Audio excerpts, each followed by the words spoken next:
Hey GQ, I'm Dr. Eric Bender, a psychiatrist and psychotherapist, and today I'll be looking at some patients from a galaxy far, far away. This is the Mental Breakdown.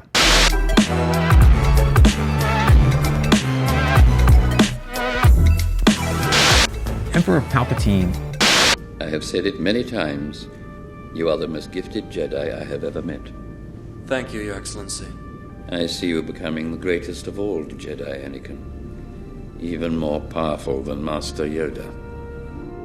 Emperor Palpatine has been grooming Anakin Skywalker to be his right-hand Sith. He has taken steps that we often see with sexual predators, trying to groom younger kids so that the predators can actually interact with them sexually.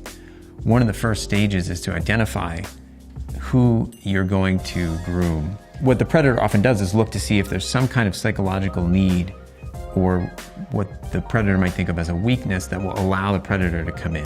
Anakin's psychological need is to have a father figure, and he thinks he has that with Obi-Wan. What the Emperor does is moves in on that territory and starts to develop this relationship with Anakin. So he identifies Anakin, he then starts to isolate him and move him away from the people that he does know, from the Jedi. He starts to talk to him about how I know these secrets of the dark side. He tempts Anakin, all of the fears that he has. You know the dark side? Anakin, if one is to understand the great mystery, one must study all its aspects, not just the dogmatic, narrow view of the Jedi. If you wish to become a complete and wise leader, you must embrace a larger view of the Force. Be careful of the Jedi, Anakin. He's having these conversations with Anakin to show, I can help you. So he's establishing an identity for himself as someone that Anakin can trust. Another stage of grooming is getting the trust of the child. And in this case, Anakin's a teenager. I hope you trust me, Anakin. Of course.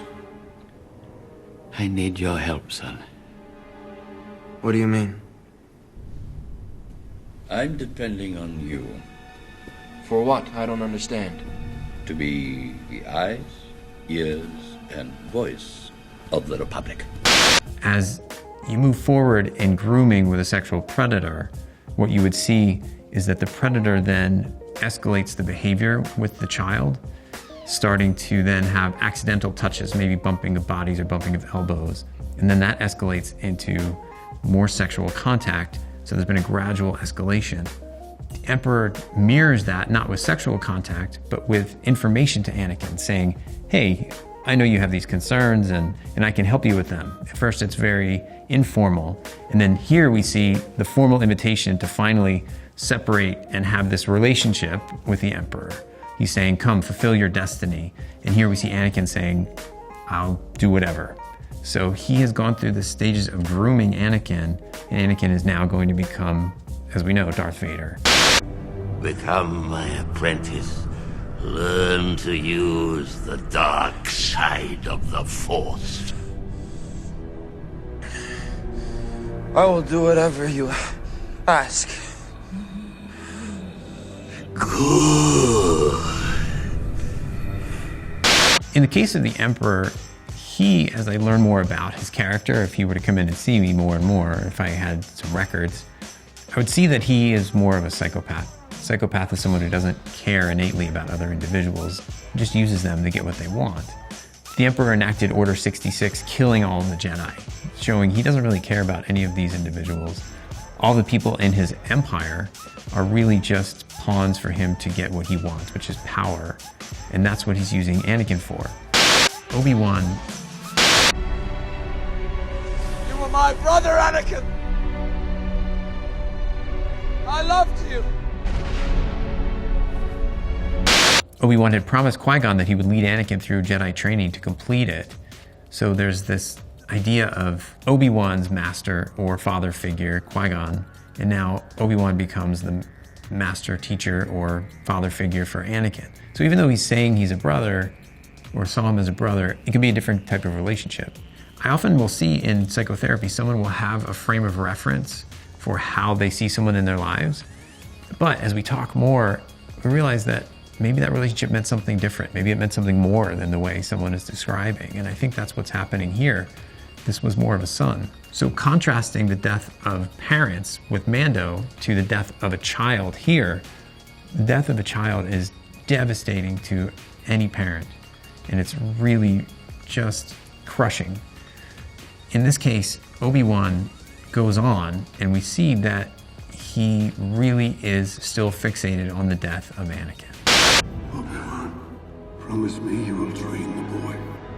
If you're not with me, then you're my enemy. Don't make me kill you. I do not fear the dark side. I see through the lies of the Jedi. Even when you have lost somebody and you do go from acute grief to more integrated grief, it's still painful to think of somebody gone. You still have a sadness about them, but you can actually think of them without being crushed. Obi-Wan hasn't gotten there. So this is really about grief. This is not about depression. Darth Vader. Don't try to frighten us with your sorcerer's ways, Lord Vader. Your sad devotion to that ancient religion has not helped you conjure up the stolen data tapes, or given you clairvoyance enough to find the rebels' hidden fort.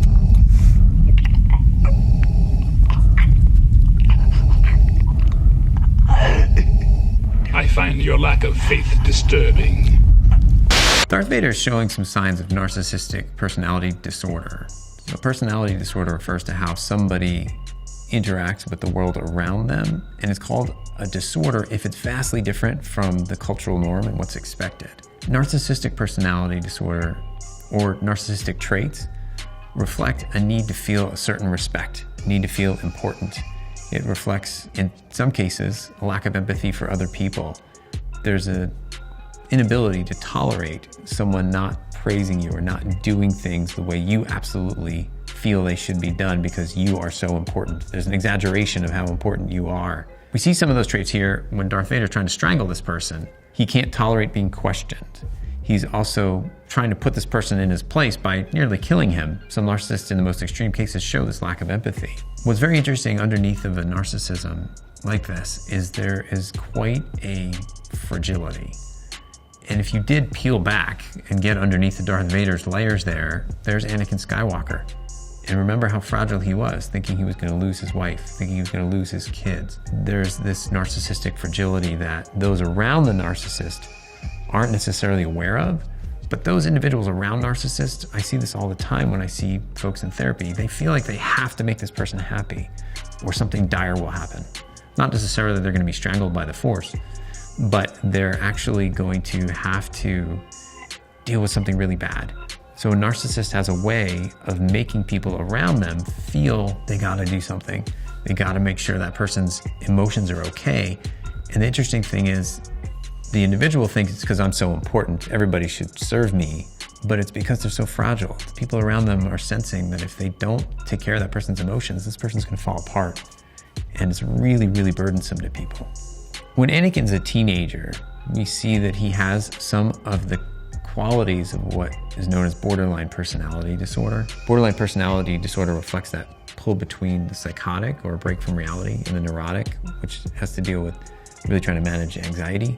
But as a teenager, you can't necessarily diagnose somebody or shouldn't necessarily diagnose somebody with borderline personality disorder, particularly in their early teen years. Some of that behavior is actually expected as people grow and learn to deal with their emotions.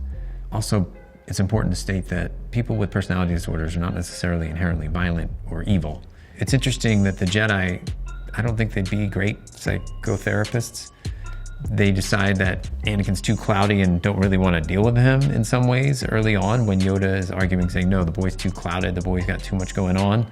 Obi-Wan's trying to help Anakin understand things differently, but also remember Anakin's getting bombarded with these other ideas from Emperor Palpatine. So there's a push and a pull. The moment Darth Vader throws the Emperor into the electrical field at the end of Return of the Jedi is a moment that audiences cheered on.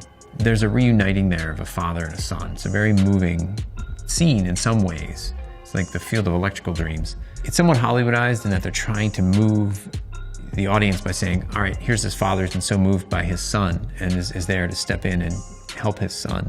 He really embodies the Force for good in that moment. The Jedi were about peace and stability.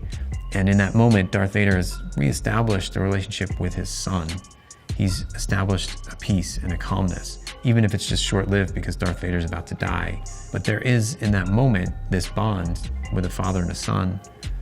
I see people whose parents are deceased and have long been deceased, and they still wish they could have that relationship with their parent that they never had. It's an innate drive for us from our very early ages to want to please our parents, to want to be with our parents in a certain way. When you become a parent, there's also an innate drive to actually want to be with your kids and want to see them loved and make them feel loved. Here's the moment when Darth Vader has that kick in. The Mandalorian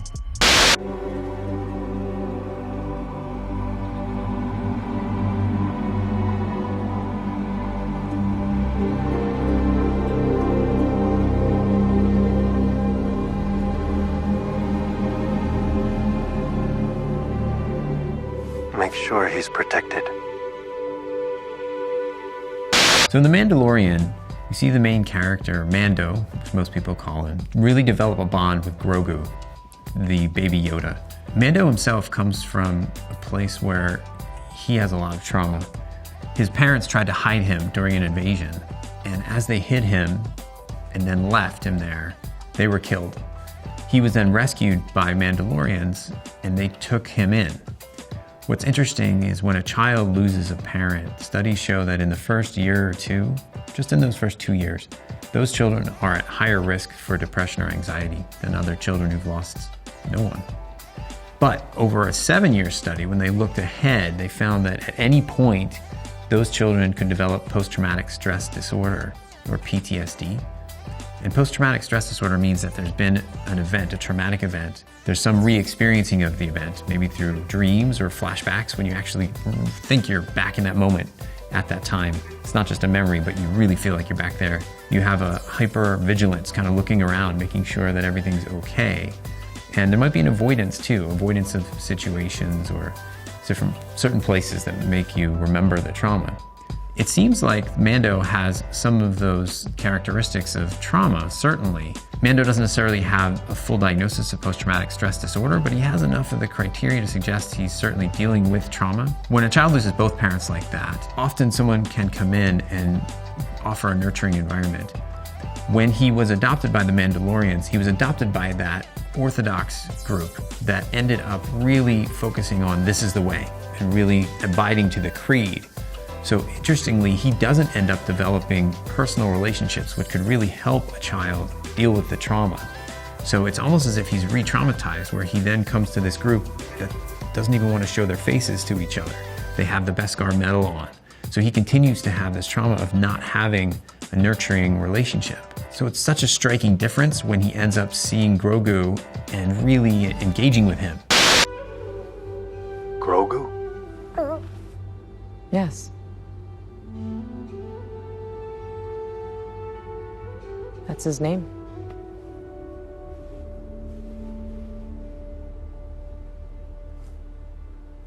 Grogu.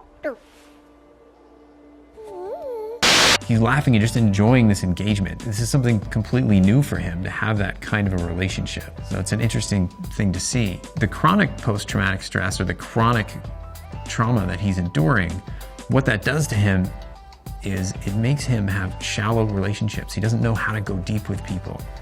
And it can also make him very suspicious. Now, granted, he's a bounty hunter. He's going to be suspicious of everybody. And he's not going to trust anybody or develop relationships with them. He's focused on his work. But in some ways, I'm questioning, does he go to that work because of the way he grew up?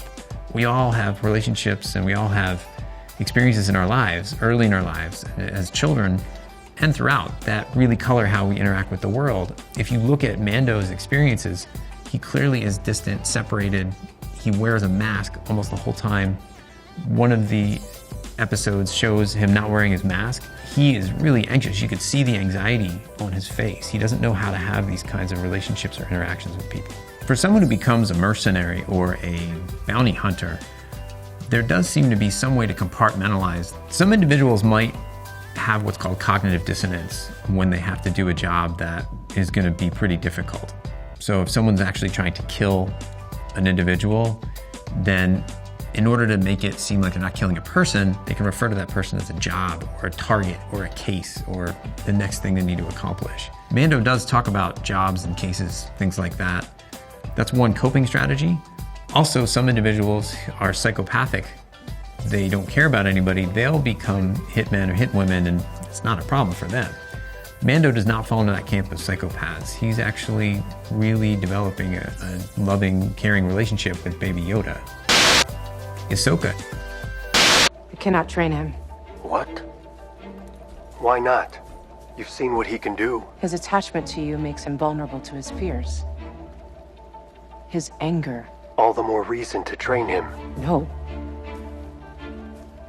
I've seen what such feelings can do to a fully trained Jedi Knight. To the best of us. Here we see Ahsoka having her own traumatic response to seeing Grogu.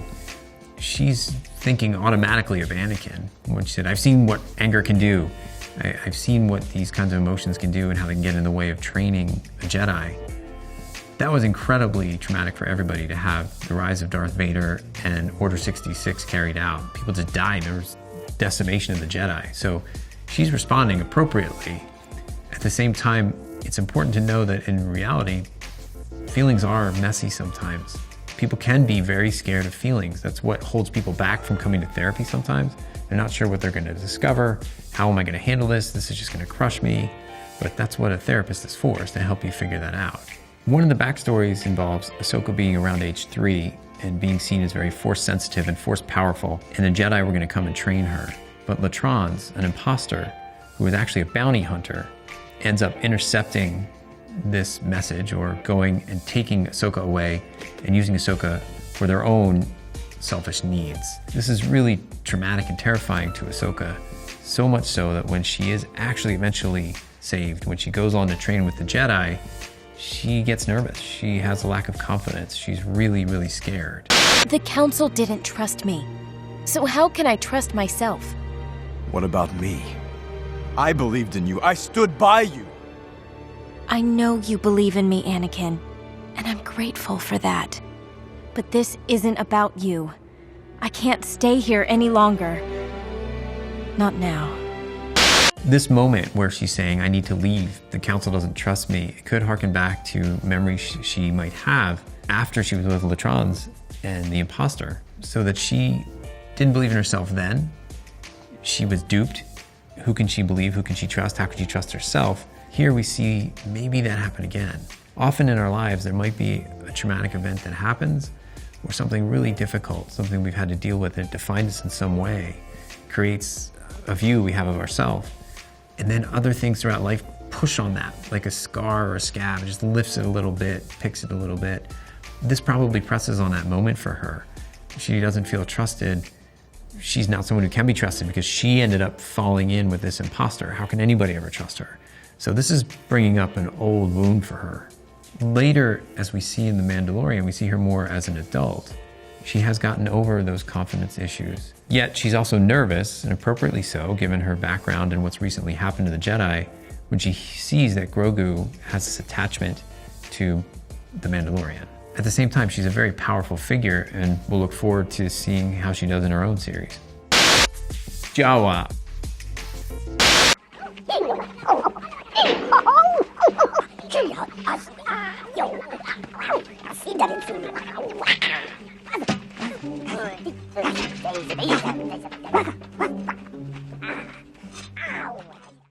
So a bunch of these guys were just in here, and I actually can't find my computer, but I'd be curious as to what's going on with them. These Jawa are actually not kleptomaniacs. Yes, they steal things, but there's a difference between kleptomania and stealing things for a different purpose. Kleptomania is an impulse control disorder. It means that you have this feeling, this urge to steal something, usually not of any monetary value, something that doesn't really matter to you. You go ahead and steal it. It's this urge to do it, and you have to answer to it. Stealing, the way the Jawa do, they're stealing because they're selling things. They're wanting money. That's a big difference between kleptomania and actually stealing for purposes of just getting money and being able to trade things in. We see them hit anybody who's around. So R2-D2 is the victim. We later see in The Mandalorian, Mando's stuff is stripped and he has to bargain to get it back. So they're just out to get money. If you have kleptomania, there can be different time phases of that. You can have brief episodes with long periods of not stealing anything. You can have maybe a short time when there's consecutive or consistent stealing, and then a short time when there's none. And then you can have a chronic kleptomania where it just keeps going and going and going. But it is an impulse control disorder, so you help someone figure out when they have that impulse, what that's about. There might also be what's called comorbid, or also existing at the same time, depression or anxiety. So you want to look and make sure that that's not going on too. Something that also distinguishes the Jawa's behavior from kleptomania is in kleptomania, those individuals often feel some guilt after they've done this. I've seen teenagers just with an outpouring of tears when they have recognized what they're doing. So that element is completely missing from the Jawas. As you can see in The Mandalorian, they're ruthlessly negotiating to get money for what they've stolen. In terms of other things to think about, these aren't pre-planned stealing episodes if it's kleptomania. It's in the moment. And the Jawa clearly planned this. They're hiding out, waiting for R2-D2 to come by.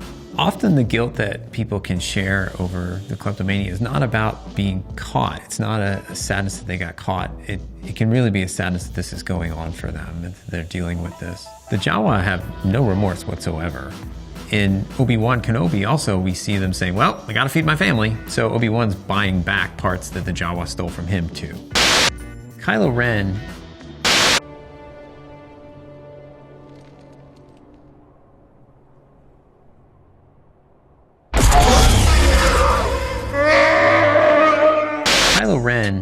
formerly Ben Solo, and then again Kylo Ren and Ben Solo, is actually a very interesting character. From a young age, he was with Leia and Han, his parents.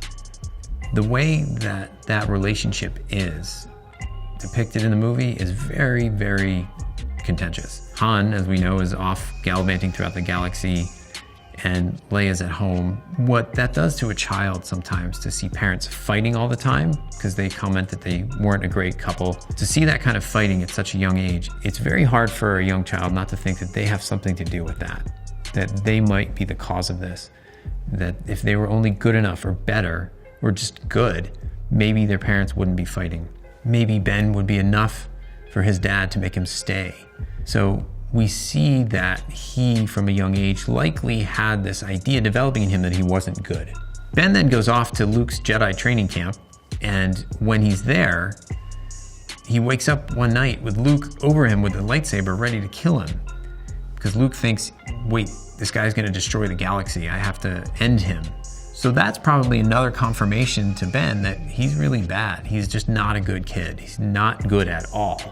Children are very intuitive. They're gonna pick up on what their parents think, even if the parents aren't stating to them, hey, you're a loser, you're this, you're that. What is non-verbally communicated, kids will pick up, and they will react and act to the lowest bar the parent sets. So if the parent thinks this kid's not gonna be anything, he's gonna be horrible, that's what they're gonna feel they are gonna be. So when it does come down to a choice like good and evil, it's gonna be already pre-primed for this kid to think he's evil and to do something like kill his father or to become a Sith Lord. Seeing Ben in therapy would be really interesting and make sure I'd be on my best behavior so as not to get my head sliced off. But I think it would be interesting to find out from him, what are the feelings you've had buried? Tell me about this anger. Anger is a really difficult emotion for people to deal with. So I would sit with him in psychotherapy, just asking him, what was it like? What were the feelings that you had? What's the anger that you do have towards your father? Tell me about that relationship. I'd want to know more from him. I have a feeling nobody has listened to him. That is the problem from the beginning. If people had listened to him, then he would feel like there was a place for him in this family, but that wasn't the case. Well, I see our time's up, so I will plan to see you at our next appointment.